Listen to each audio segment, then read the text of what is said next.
Evicted from her home and with no family, she was taken in by the last person she expected. Emily Parker jolted awake when she felt a hand gently touching her shoulder. The damp cardboard stuck to her back, and the cold from the pavement seeped into her weary bones. 3 weeks had passed since she lost her job at the bank and was evicted from the small apartment she shared with her sister. As she opened her eyes and lifted her face, her heart nearly stopped. There, standing before her in an impeccable navy blue suit, was the man she would never forget. Richard Harrison, the businessman whose loan application she had denied 2 years earlier, following strict orders from the bank's general manager. "I'm sorry to disturb you," he said, his voice soft yet contrasting with the concerned expression on his face. "You shouldn't be sleeping on the street." Emily quickly sat up, pulling the torn blanket to better cover her legs. Her face burned with shame as she recognized those brown eyes gazing at her without judgment, only with a genuine concern she couldn't comprehend. "You," she whispered, her voice hoarse from the cold. "How did you recognize me?" Richard crouched down in front of her, completely ignoring the fact that his expensive suit might get dirty on the busy sidewalk of New York City. "It's hard to forget the face of someone who changed my life," he replied, extending his hand. "Come with me. No one deserves to go through this." Emily hesitated, remembering perfectly that Tuesday afternoon when he had walked into her bank branch. His hair was disheveled, his clothes wrinkled, and his hands trembled as he explained that he needed the loan to save the small furniture factory he had inherited from his father. She knew he met the requirements, that he had a solid business going through a temporary crisis, but the orders from manager Sebastian Brooks had been clear: deny any loan over $50,000 that month. "Why are you doing this?" she asked, not accepting his outstretched hand. "Because I know what it's like to lose everything," Richard replied simply, "and because no one should go through it alone." The traffic on Fifth Avenue buzzed around them, but it felt as if the world had stopped at that moment. Emily looked at her own hands, dirty and shaking from the cold, then at the face of the man who should hate her. "I ruined your life," she murmured, the words coming out as a faint whisper. "No," Richard shook his head, keeping his hand extended. "You followed orders, I found out later, and you know what? Losing everything taught me who I really was." Emily finally took his hand, feeling the warmth of those firm fingers as he helped her up. Her legs trembled, weak from 3 days without a proper meal. "I can't accept your help," she said, but didn't let go of his hand. "It wouldn't be right."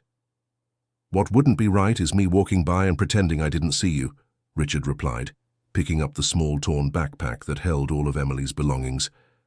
"My car is right over there. Let's talk somewhere warm." As they walked toward the black Lexus parked just a few feet away, Emily's legs felt unsteady. It wasn't just physical weakness, but also emotional confusion. For 2 years, she had carried the weight of guilt for denying that loan. Sleepless nights, imagining how that man's life had been destroyed by her decision. Richard opened the passenger door for her, a gesture of kindness that made her hesitate again. "I don't understand," she said, standing by the car door. "You should hate me." "I did hate you for a while," he admitted, walking around the car to get in on the driver's side. "But the hatred consumed me more than losing the business. I had to choose between destroying myself or rebuilding myself. Dear listener, if you're enjoying the story, please take a moment to like and especially subscribe to the channel. It really helps us who are just starting out. Now continuing. The car's heater enveloped Emily like a warm hug she hadn't felt in weeks. Richard drove in silence through the busy streets, giving her time to process what was happening. "Where are we going?" she finally asked. "My home," he replied simply. "You need a hot shower, a meal, and a safe place to sleep." "I can't," she began. "Please," Richard interrupted, stopping at a red light and looking directly at her. "Let me help you, not out of guilt or obligation, but because it's the right thing to do." Emily studied his face, searching for signs of falseness or ulterior motives, but found only a sincerity that disarmed her. Her eyes filled with tears she tried to hold back. "I lost everything too," she whispered. "My job, my home, my dignity. Even my sister rejected me when I couldn't pay my share of the rent. I know, Richard said softly. I saw in the paper when you were let go, and I'm so sorry about what happened to your father. Emily's heart tightened as she remembered Joseph Parker, the hard-working man who had spent his whole life trying to help others. Even when sick, he still lent money to neighbors in need, even when they themselves could barely pay the medical bills. How did you know about my father? She asked. After I lost everything, I started investigating not for revenge but to understand, explained Richard, driving again when the light turned green. I found out you weren't the villain of the story. Your father was known for his kindness. You were always an exemplary employee until that day, and your manager had orders from above to cut credit. They went up a steep hill toward the Upper East Side, and Emily realized they were heading to one of the city's most upscale neighborhoods. The irony of the situation didn't escape her. She, who had denied this man a loan, was now being taken to his home, like a beggar. Richard, she said, using his name for the first time. Why are you really doing this? He was silent for a long moment, focused on driving. When he finally answered, his voice carried an emotional weight she hadn't expected. Because when I lost everything, no one reached out a hand to me, he said. I was alone, angry, destroyed. It took me 2 years to rebuild my life and my character. If I can keep someone from going through the same hell I did, I'll do it. But I'm the person who... You were an employee doing your job, he interrupted firmly. The system was broken, not you. The car stopped in front of a tall wrought-iron gate. Through the bars, Emily could see an imposing 2-story house with well-kept gardens and a fountain in the center of the front courtyard. It was the kind of house she only saw in decorating magazines. Richard, I can't stay in a place like this, she said, suddenly intimidated. Yes, you can, he replied, activating the remote to open the gate. This house is too big for one person, and honestly, it's been too empty for too long. As the car moved up the driveway paved with cobblestones, Emily noticed that the gardens, though well kept, had a melancholy atmosphere. It was as if all that beauty was just a facade to hide a deep loneliness. The door of the house opened before they even got out of the car.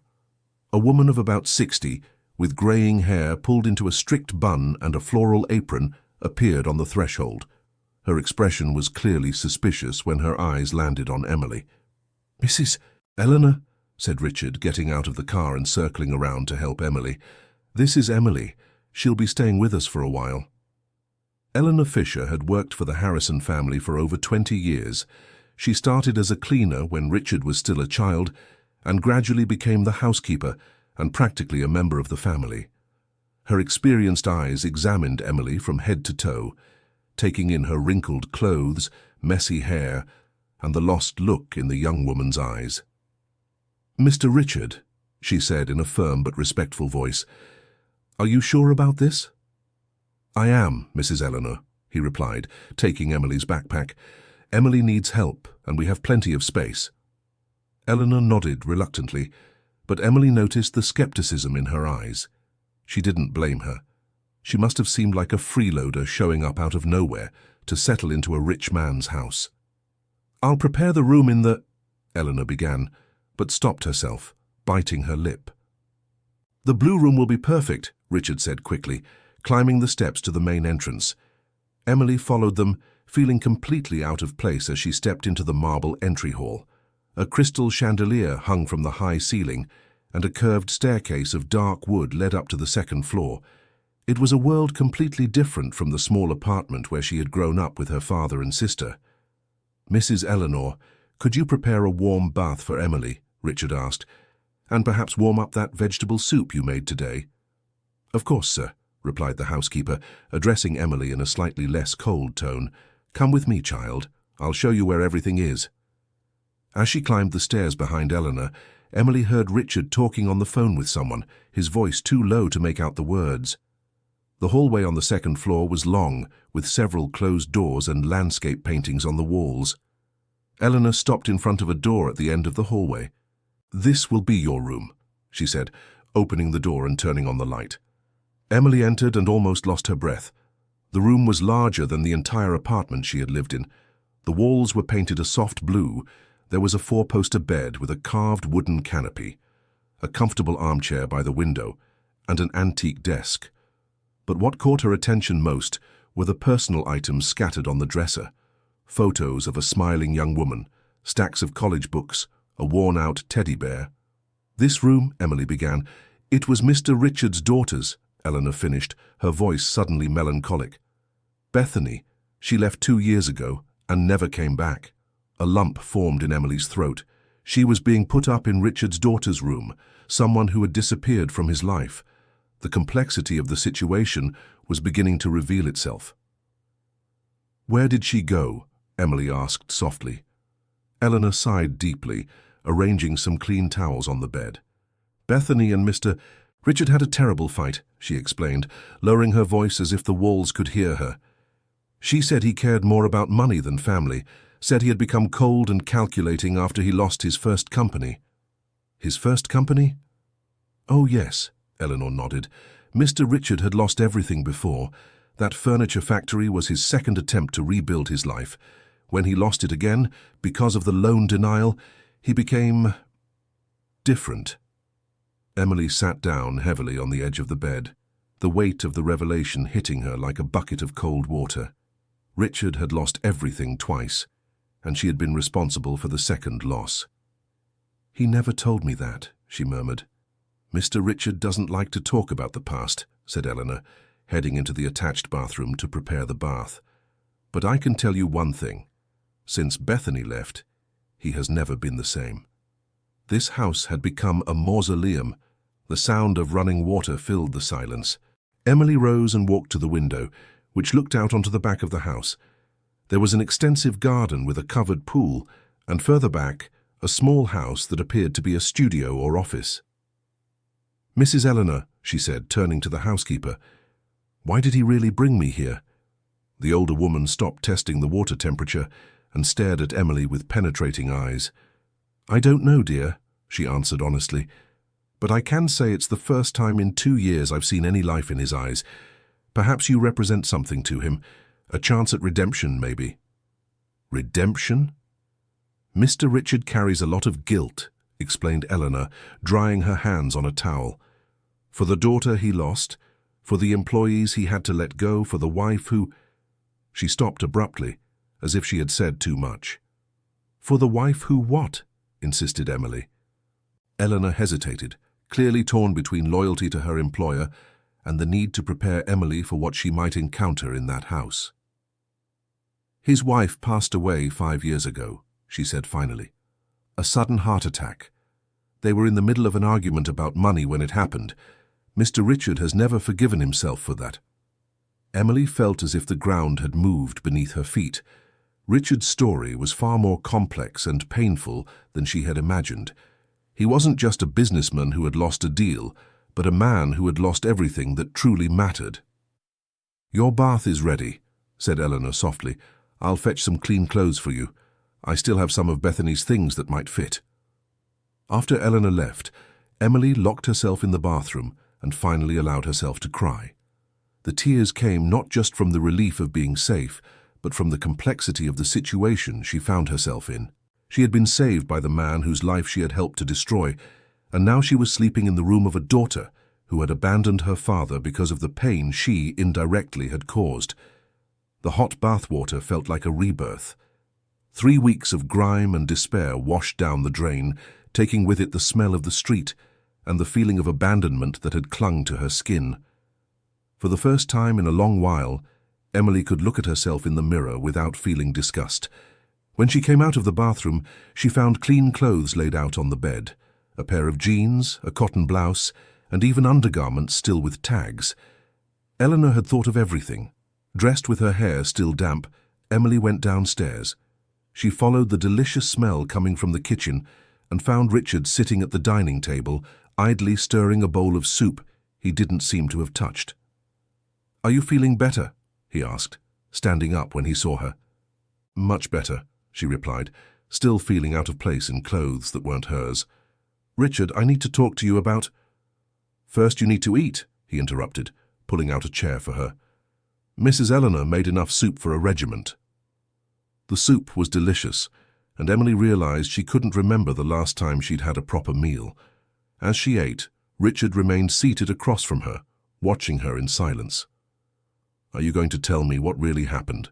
he asked finally. Emily set her spoon down, knowing this moment would come sooner or later. "After you left the bank that day, I couldn't stop thinking," she began.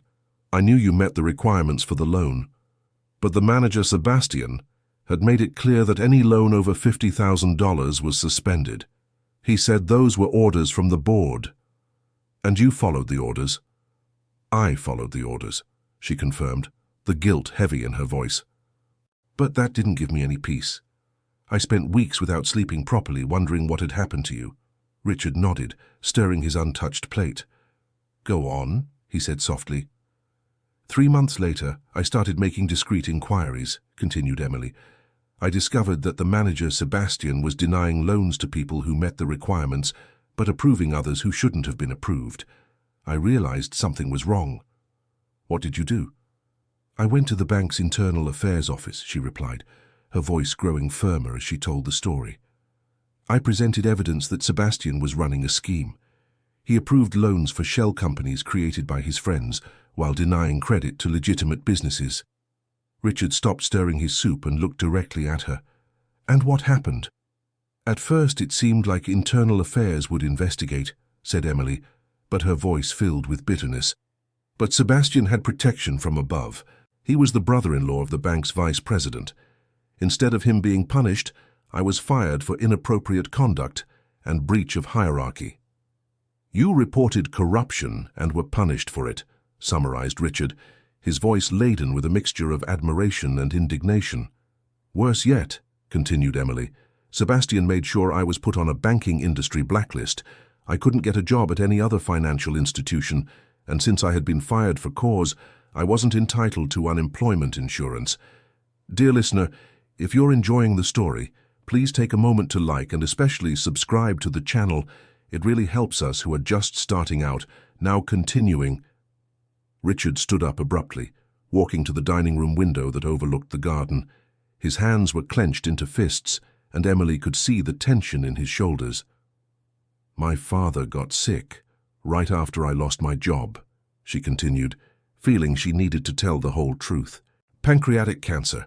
Without my salary and with no job prospects, we couldn't afford health insurance. We sold everything we had to pay for treatment through Medicaid." "Didn't your sister help?" asked Richard, still with his back to her. "Patricia was always different from me and Daddy," explained Emily sadly. "She's 5 years younger and always more practical. She said she couldn't sacrifice herself for other people's bad decisions.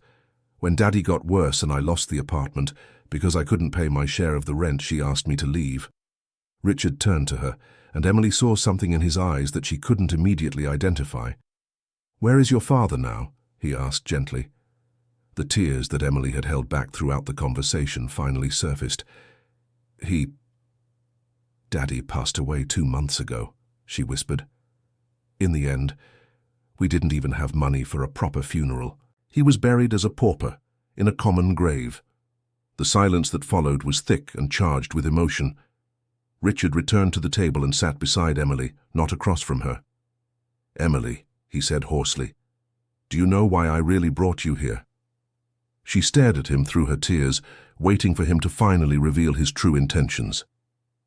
3 weeks ago, I was returning from a business meeting downtown," he began. "I saw you sleeping on that sidewalk and could hardly believe it. At first I felt angry. I thought, the woman who destroyed my life is there, suffering the consequences of her own actions." Emily swallowed hard, preparing to hear that all of this was an elaborate revenge.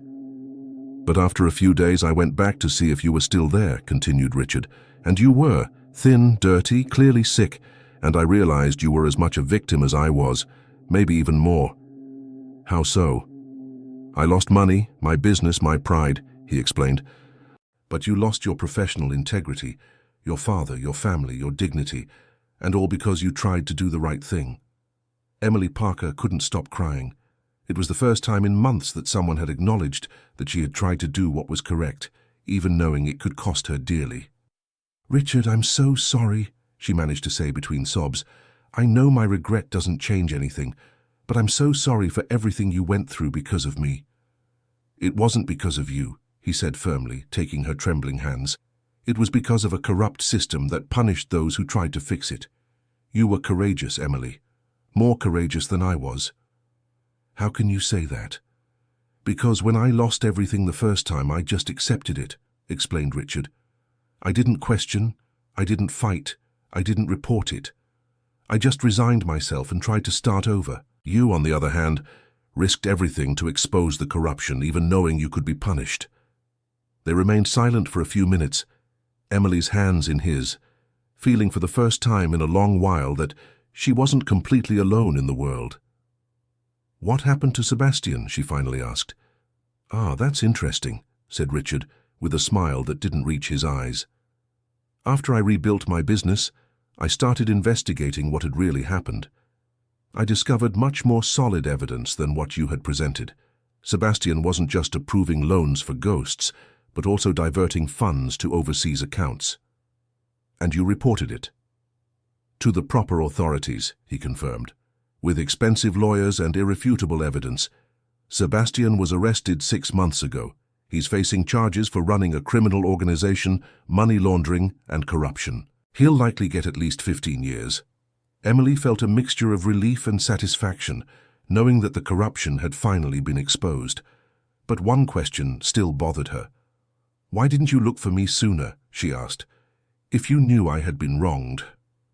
Richard hesitated, clearly uncomfortable with the question. "Because I needed to first forgive you in my heart," he admitted. "Even though I rationally knew you hadn't had a choice, I still carried resentment. I only managed to let go of that anger when I started investigating and discovered the whole truth about what you had suffered trying to do the right thing." "And your daughter?" asked Emily softly. "Eleanor told me you two had a falling out." Richard's face closed off immediately, and he released her hands. "Bethany has a very simplistic view of the world," he said, standing up again. "For her, everything comes down to choices between good and evil, without nuances or complexities." "What happened between you?" Richard walked to a sideboard where several framed photos were displayed. He picked up one and showed it to Emily. It was the image of a young woman about 25 years old, with the same brown eyes as her father, but with a radiant smile that contrasted with the melancholy she saw in his face. "Bethany is a doctor," he explained with mixed pride and sadness. "She graduated from one of the best universities in the country, always been idealistic. When I lost the business the second time, she expected me to simply give up entrepreneurship and go work as an employee at some company." "But you didn't give up." "I couldn't give up," said Richard, putting the photo back in place. "I had employees who depended on me, commitments to honor, a daughter to support. When I started rebuilding again, working 18 hours a day, traveling constantly, Bethany thought I had become obsessive and insensitive. And what triggered the final argument?" Richard returned to the table, but didn't sit down. He stood as if preparing for a painful revelation. "Bethany fell in love with a college classmate," he said. "A young man from a simple family, son of a cleaning lady, a good boy, smart, hard-working. But when they decided to get married, He stopped, running his hands through his hair. "What did you do?" insisted Emily gently. "I offered him money to call off the wedding," admitted Richard, his voice heavy with shame. "I thought he was with my daughter for selfish reasons, that he wanted to take advantage of our financial situation. I was completely prejudiced and cruel." Emily felt her stomach tighten.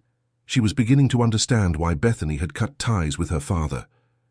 "And did he take the money?" "No," replied Richard. "Philip was outraged, as you'd expect. He told Bethany everything, and she was furious. She said I had become exactly the kind of person she despised, someone who thinks money can solve everything and who judges others only by their bank account." "And did they get married?" "Yes, but without me there," said Richard, with evident pain in his voice. "Bethany said I would only be welcome again when I learned that people aren't business transactions and that family is worth more than money." Emily was beginning to understand the complexity of the situation. Richard was a fundamentally good man who had lost his way in the struggle to rebuild his life and, in the process, had pushed away the person most important to him. Have you tried to apologize? Many times, he confirmed. I wrote letters, sent gifts, tried to call. But Bethany is as stubborn as her mother. She said words weren't enough, that I needed to truly change before she could forgive me. And is that why you brought me here? Asked Emily, a suspicion growing in her mind. To prove to your daughter that you've changed? Richard stared at her for a long moment before answering. Perhaps, he admitted, but not in the way you're thinking. It's not a performance. When I saw you on the street, my first reaction was genuine compassion. Only later did I realize that helping you could also be a way to redeem myself for the mistakes I made with my daughter. A redemption, murmured Emily, remembering Eleanor's words. Exactly, agreed Richard. If I can help someone in need, without expecting anything in return, perhaps I can prove to myself and to Bethany that I can still be the person she would want me to be. Emily stood up and walked over to where he was.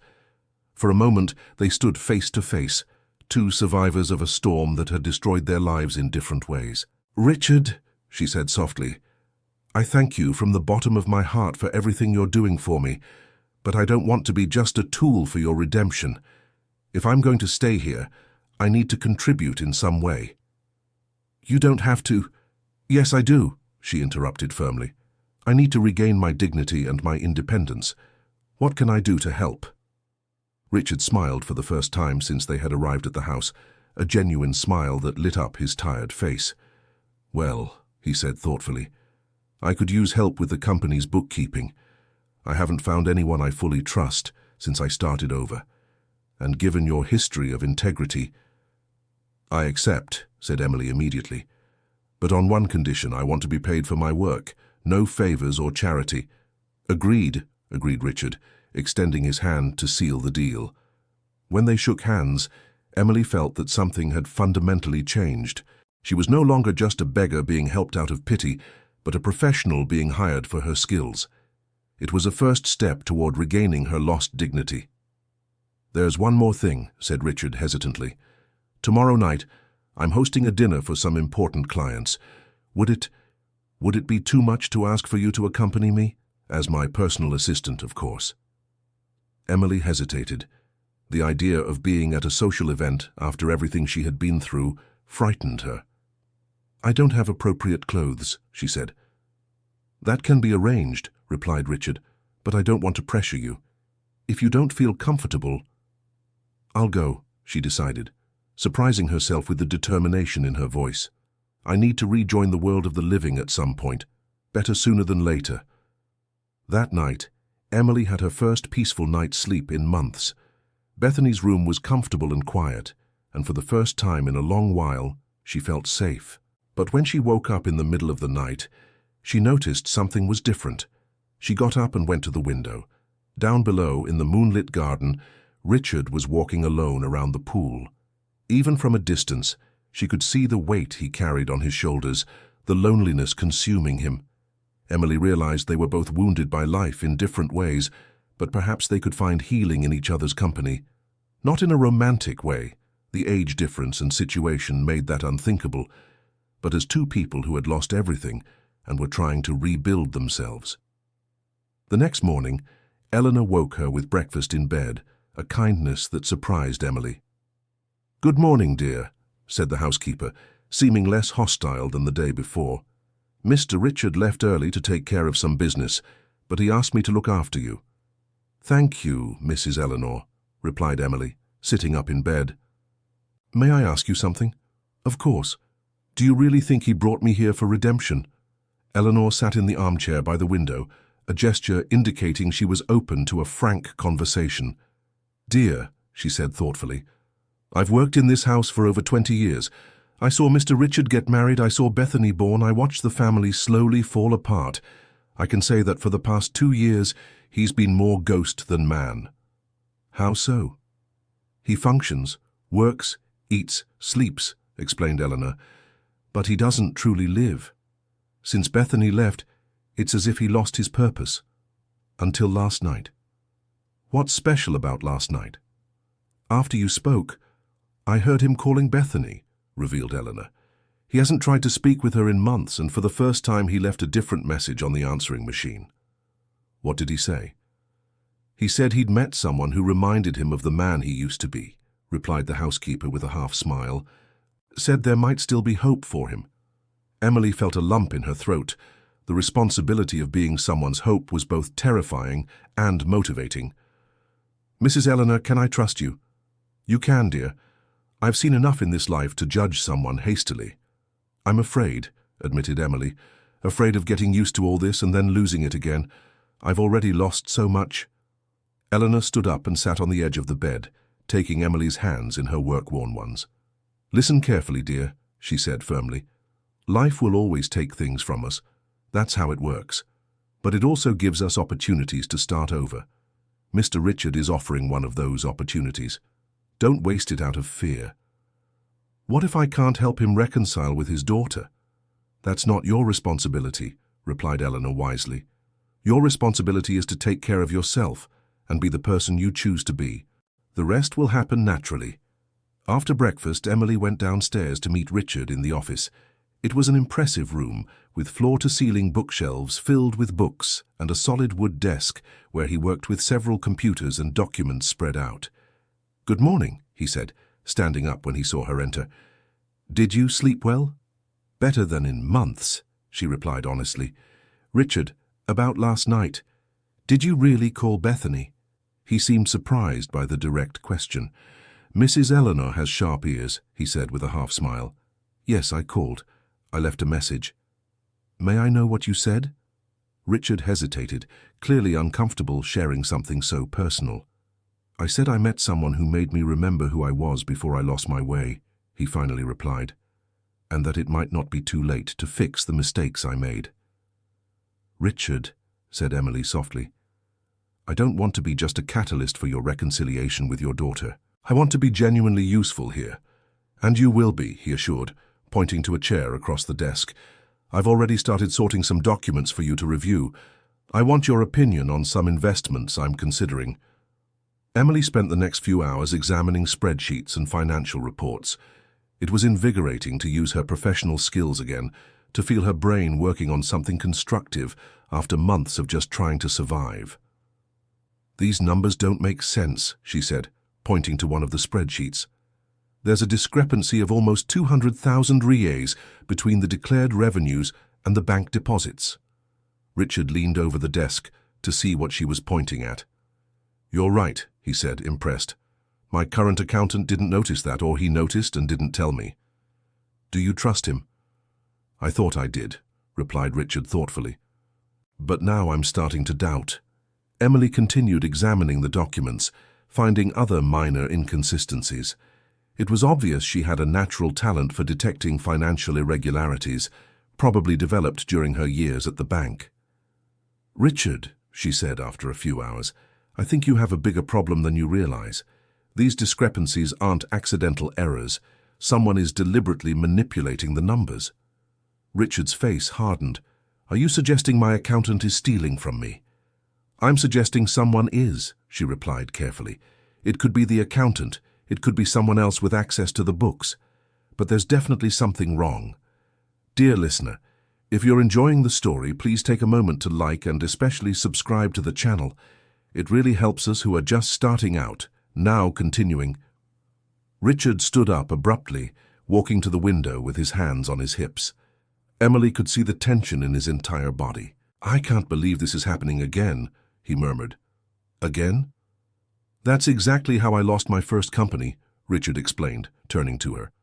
"I trusted someone who was embezzling money behind my back.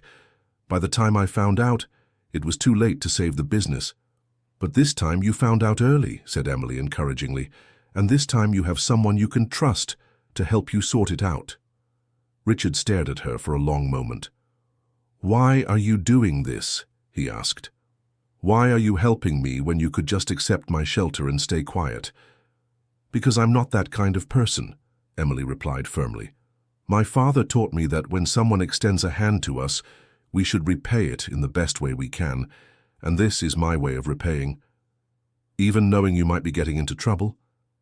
"Especially because of that," she said with a sad smile. "I learned the hard way what happens when we turn a blind eye to corruption. I won't make the same mistake twice." Richard returned to the desk and sat down, looking at her with an expression Emily couldn't quite decipher. "Emily," he said slowly, "if we investigate this, it will be dangerous. People who steal don't like to be discovered." "I know," she replied, "but it's the right thing to do. And you're willing to risk your safety for me." "It's not for you," she corrected. "It's for me. I need to prove to myself that I'm still the person my father raised me to be." They spent the rest of the morning organizing a plan to investigate the irregularities without alerting the possible culprit. Emily suggested a surprise audit, using the company's own documents to confront the banking information. "I'll need total access to the records," she said, "and a plausible explanation for my presence here in case someone asks." "That's already taken care of," replied Richard. "I'll announce today that I've hired a new financial assistant, someone who will work directly with me on all matters related to the company's finances. And the current accountant? I'll say we want a second opinion on some investments," explained Richard. "Nothing to alarm him, but that gives us access to the information we need." During lunch, Eleanor mentioned that a delivery had arrived for Emily. "A delivery?" she asked, confused. "But no one knows I'm here." "It's from Mr. Richard," clarified Eleanor with a smile. "Some clothes for tonight's dinner." Emily looked at Richard with a protesting expression. "You didn't have to." "Yes, I did," he interrupted. "If you're going to work with me, you need to be properly dressed for professional events." After lunch, Emily went upstairs to see what had arrived. On the bed were 3 elegant dresses, each more beautiful than the last. There were also shoes, a purse, and even discreet jewelry. Eleanor entered the room carrying more packages. "This is too much," said Emily, impressed by the generosity. "Mr. Richard asked me to choose things that would look good on you," explained Eleanor, "and I must say he has good taste. These dresses will look lovely." Emily tried on the first dress, a navy blue style that enhanced her eyes. When she looked at herself in the mirror, she hardly recognized herself. It had been weeks since she had seen herself as a professional woman, only as a beggar struggling to survive. "You look beautiful, dear," said Eleanor approvingly. "Mr. Richard will be proud." "Mrs. Eleanor," said Emily hesitantly, "do you think I'm doing the right thing? Accepting all this?" The housekeeper sat in the armchair, assuming again that posture that indicated a serious conversation. "Dear," she said, "I've seen many people in this life. People who take advantage of others' kindness and people who reject help out of foolish pride. You are neither. How can you be sure?" "Because I saw how you looked at those documents this morning," replied Eleanor. "Your eyes shone for the first time since you arrived here.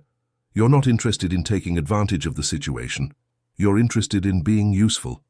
And if I can't really help him, then at least you will have tried," said Eleanor wisely, "and sometimes the attempt is enough to change everything." In the late afternoon, as Emily was getting ready for dinner, Richard knocked on the bedroom door. "May I come in?" he asked. "Of course," she replied, adjusting her earrings. Richard entered and stopped abruptly when he saw her. The navy blue dress fit her perfectly, and her hair, which Eleanor had helped style, was tied in an elegant bun that enhanced her face. "You look," he began, but didn't finish the sentence. "Different," she suggested with a shy smile. "Radiant," he completed. "You look like the competent professional you always were, not the broken person I found on the street." Emily was moved by the comment. That was exactly how she wanted to feel again. "Richard," she said, "thank you for all this. Not just for the clothes, but for helping me remember who I am." "Actually, you're the one helping me remember who I can be," he replied. "Ready to face the sharks?" The dinner was at an elegant restaurant in Beverly Hills, frequented by the business elite of New York City. Emily felt butterflies in her stomach imagining herself in that environment after everything she had been through. In the car, Richard noticed her tension. "Are you nervous?" "Terrified," she admitted. "What if someone recognizes me? What if they know about my dismissal?" "Then they'll say you were brave to report corruption," Richard replied firmly. "There's nothing to be ashamed of." "Easy for you to say. You weren't the one who lost everything." Richard stopped the car at a light and turned to her. "Emily," he said seriously, "I've also lost everything. Twice. I know exactly how it feels to be humiliated, rejected, judged. But I also know that the only way to overcome it is by holding your head high and moving forward. What if I can't? You can, he assured. You're stronger than you think. You just need to remember that. The restaurant was full when they arrived. Richard was warmly greeted by the maitre d', who led them to a reserved table in a privileged area. Emily noticed the curious looks from other customers, trying to identify who the businessman's companion was. "Relax," whispered Richard as they sat down. "You belong here as much as anyone." During the first part of the dinner, Emily managed to stay calm, discreetly participating in business conversations. Richard's clients seemed to respect her as a professional, especially when she demonstrated knowledge of financial analysis. It was when Robert Mitchell, a construction businessman, came to the table that the situation became complicated. "Richard," he exclaimed, greeting effusively, "and this lovely lady must be your new assistant I've heard so much about." "Emily Parker," introduced Richard. "Emily, this is Robert Mitchell."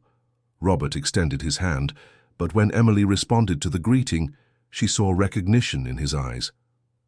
"Parker," he murmured. "Aren't you the former National Bank employee who was fired for reporting corruption?" Richard quickly completed, his voice carrying an authority that brooked no discussion. "Yes, that's her, and now she's my business partner." Emily was shocked by the word partner, but maintained her composure. "Ah, yes," said Robert, clearly uncomfortable. "I heard there were some misunderstandings." "No misunderstandings," corrected Emily, finding her voice. "I detected serious irregularities and reported them to the proper authorities. As a result, several people were arrested for forming a criminal organization. And Emily paid a high price for her integrity," added Richard, "which is why I'm so proud to have her as my partner." The conversation continued, but Emily noticed the atmosphere had changed. Some of those present looked at her with admiration for her courage, others with suspicion, wondering if she might also detect irregularities in their own businesses. "You did very well," said Richard in the car on the way home. "Especially with Robert. He's known to be a provocateur." "Why did you call me your partner?" asked Emily. "We haven't even discussed that." Richard was silent for a few moments, focusing on the traffic. "Because that's what I felt in the moment," he finally answered. "When I saw Robert trying to humiliate you, I realized you're not just my employee. You're someone I trust completely, someone who's on my side." "Richard, I know it's early to talk like this," he interrupted.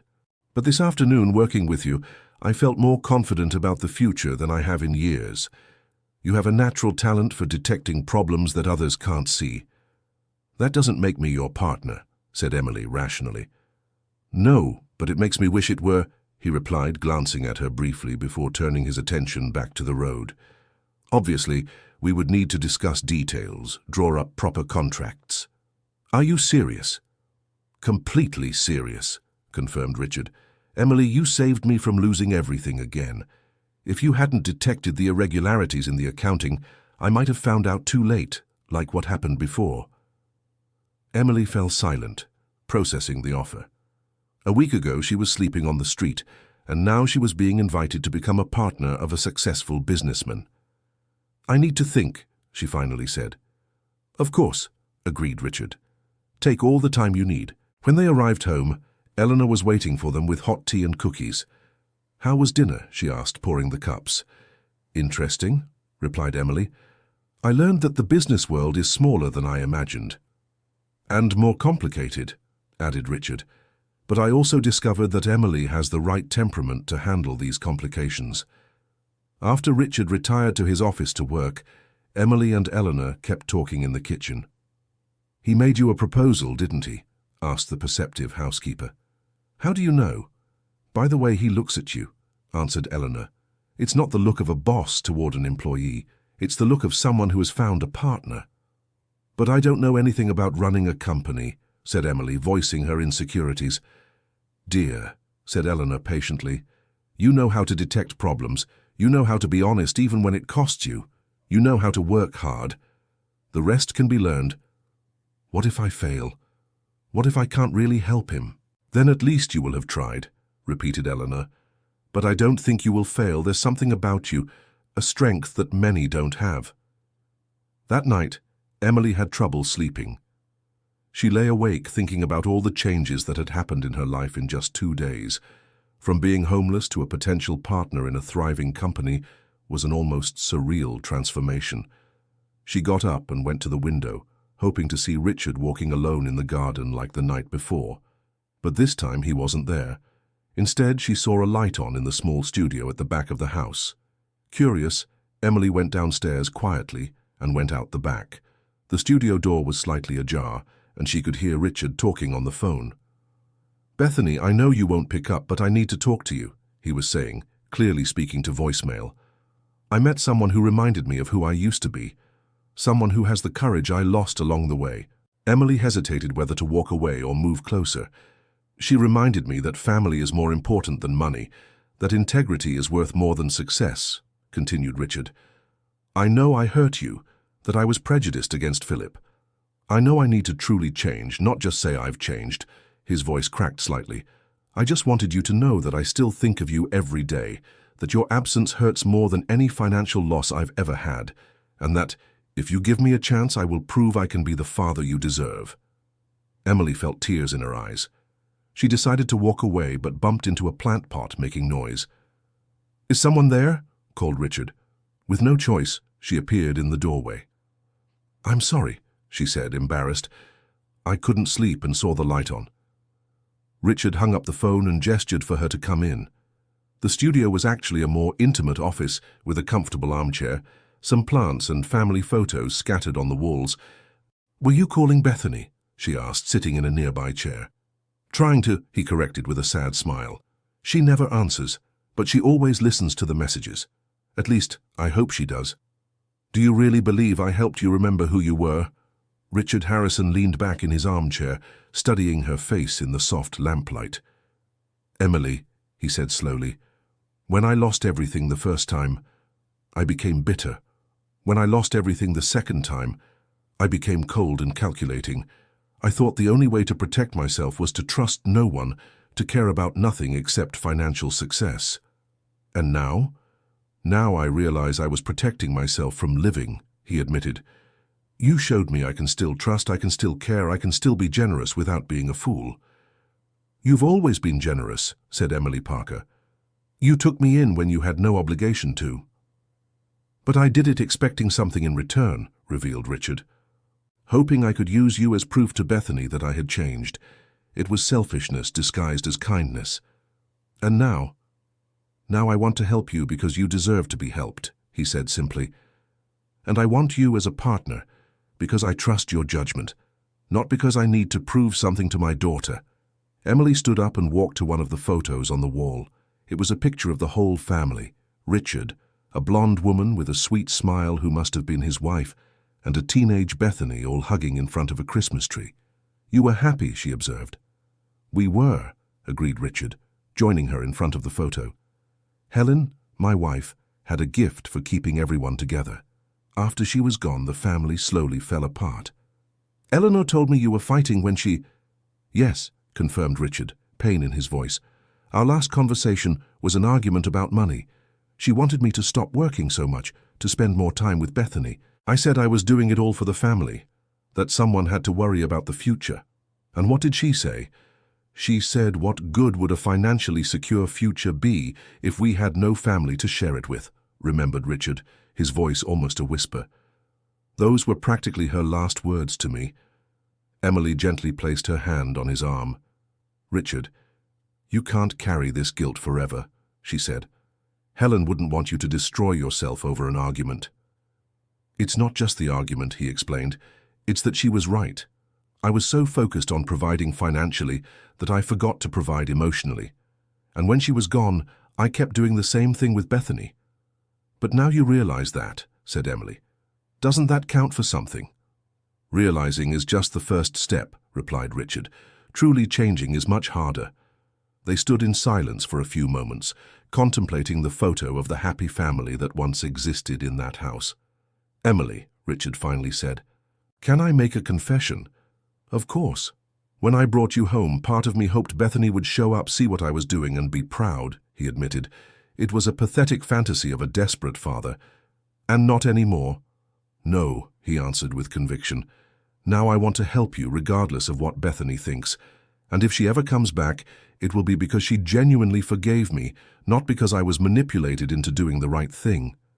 Emily smiled for the first time in days. I think your daughter would be proud of the man you're becoming, she said. I hope so, replied Richard. But even if she isn't, I'll keep trying to be better. For myself, for you, for everyone who placed their trust in me. On the way back to the house, Emily felt lighter than she had in months, not just because she had found security and opportunity, but because she had found a purpose. Helping Richard reconcile with his daughter had become more important to her than her own recovery.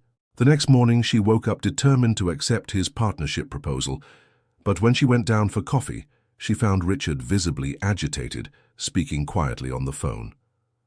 I understand, he was saying. Yes, I'll be there in an hour. Is something wrong? Asked Emily when he hung up. Remember the irregularities you found in the books? Said Richard, grabbing the car keys. I just discovered they're worse than we imagined. How so? My accountant has disappeared, he explained, looking more tired than angry. His office is closed, the phones are down, and according to my lawyer, there are indications he took much more money than we calculated. Emily felt her stomach tighten. How much? Perhaps enough to bankrupt the company, replied Richard. Again. Emily didn't hesitate for a second. Then let's handle this together, she said firmly. Where do we need to go? Richard looked at her with surprise and gratitude. To the lawyer's office. But Emily, you don't need to get involved. Yes, I do, she interrupted. I accept your partnership proposal. Now we're true partners. The office of lawyer Dr. Henry Taylor was in downtown New York City, in an old but well-maintained building. When they arrived, he already had a stack of documents on his desk. Richard, said the lawyer, greeting him with concern. The situation is serious. Julian Andrews not only embezzled money, but also took out loans in the company's name without your authorization. How much in total? Asked Emily, introducing herself as the new partner. Close to $1,200,000, replied Dr. Henry. But there's good news. You can sue both him and the bank that approved the loans without proper verification. Richard sank into a chair, the weight of the revelation visible on his shoulders. I can't go through this again, he murmured. I don't have the strength anymore. But you have me, said Emily, sitting beside him and taking his hand, and this time it will be different. We'll fight together.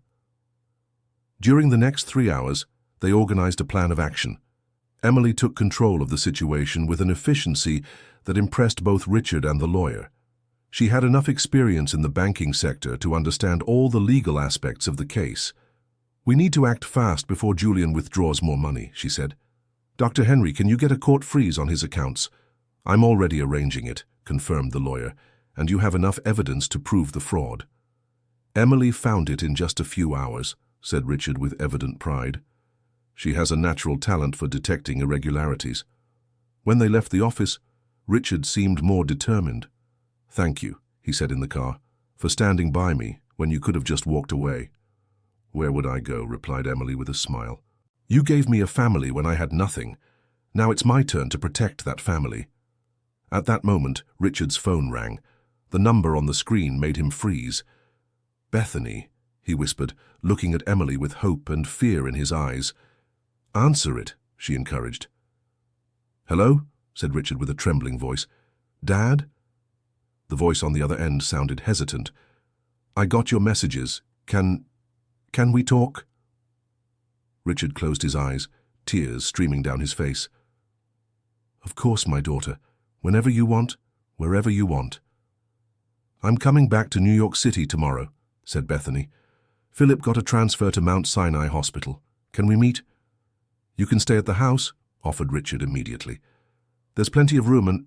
Dad, Bethany gently interrupted. Let's take it slow, okay? First we talk, then we figure out the rest. Of course, agreed Richard. Whatever you want. After scheduling the meeting for the next day, Richard hung up and remained silent for several minutes. Now she'll come back, he finally said, as if he couldn't believe it. Because you've truly changed, replied Emily. She noticed it in your messages. That night, the whole house was in motion. Eleanor was preparing the guest room for Bethany and Philip, while Richard reviewed documents in his office. Emily found him there, working even though it was almost midnight. "You should rest," she said. "Tomorrow will be an important day." "I can't stop," he admitted.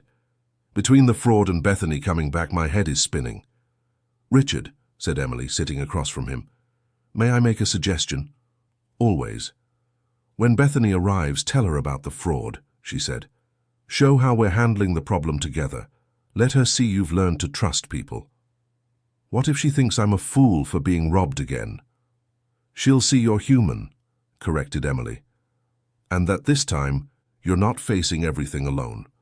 The next day, Bethany arrived accompanied by Philip. Emily was struck by the resemblance between father and daughter, the same expressive brown eyes and the same determined chin. Philip was exactly as Richard had described, a simple young man, intelligent and clearly in love with his wife. "Dad," said Bethany, hugging Richard cautiously, "you seem different." "For the better, I hope," he replied nervously. "Definitely for the better," she confirmed, looking curiously at Emily. "And you must be the person Dad talked about in his messages." "Emily Parker," she introduced herself. "Your business partner, from what I understand," said Bethany, studying her. "Dad never had a partner before." "Because I never found someone I could completely trust," explained Richard. "But Emily saved me from losing everything again." During lunch, Richard told the whole story of the fraud, from how Emily had detected the irregularities to the latest developments. Bethany and Philip listened quietly, occasionally exchanging meaningful glances. "Dad," Bethany finally said, "the father I knew would never have admitted being fooled. He always pretended to have everything under control." "I've learned that pretending to have control is different from having real control," replied Richard, "and that having someone trustworthy by your side is better than trying to do everything alone." "And you?" Bethany addressed Emily. "Why did you decide to help my father?" Emily took a deep breath before answering. "Because he helped me when I needed it most, without expecting anything in return," she said. "And because I've learned that family isn't just blood, but the people we choose to have by our side." Philip smiled for the first time since arriving. "I like her," he told Bethany. "She has the courage you always said your father needed to find." That afternoon, while Bethany and Philip were settling in, Emily helped Richard organize the documents for the lawsuit against Julian. "Doctor." Henry called with good news. They had managed to freeze the accountant's accounts and recover a significant portion of the stolen money. "We'll recover at least 80%, the lawyer informed, "and the bank has already indicated they'll reimburse the rest to avoid a larger lawsuit." "Did you hear that?" Richard said to Emily. "We're going to get through this." "We're going to get through this," she corrected, emphasizing the pronoun. "Together." At dinner, the atmosphere was completely different from Emily's first night in the house. The table was full, with lively conversations and genuine laughter. Bethany talked about her work at the Chicago hospital. Philip spoke about plans for New York City, and Richard seemed more relaxed than Emily had ever seen him. "Emily," said Bethany during dessert, "may I ask a personal question?" "Of course." "Do you have family of your own? Boyfriend? Children?" "No," replied Emily. "I lost my father a few months ago, and my sister, well, we grew apart when I lost my job." "I'm so sorry," said Bethany genuinely, "but know that you now have a family here." "What a beautiful family," added Philip, "one that chose to form out of love, not obligation." Eleanor, who was serving coffee, couldn't hide her smile.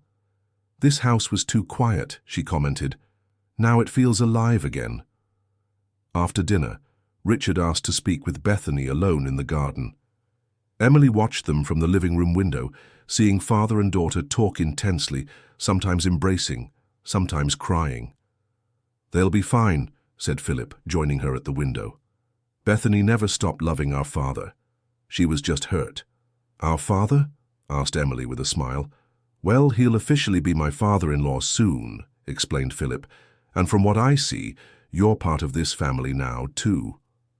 When Richard and Bethany returned, both had red eyes but genuine smiles on their faces. "We have an announcement," said Bethany. "Philip and I are moving here temporarily while we look for our own house." "And I have another announcement," added Richard. "Emily and I are formalizing our partnership next week. She'll be responsible for all financial aspects of the company." "There's one more thing," said Bethany, looking at her husband. "We want to share special news." Philip put his arm around his wife. "We're having a baby," they announced together. The silence that followed was broken by Eleanor's joyful shouts as she came running from the kitchen to hug everyone. Richard cried openly, holding his daughter and son-in-law as if afraid they might disappear again. "I'm going to be a grandfather," he repeated, incredulous. "I'm going to be a grandfather." Emily stayed slightly apart, moved but respecting the family moment. It was Bethany who pulled her into the group. "You too," she said. "My son will call you Aunt Emily." 3 months later, the company had completely recovered financially.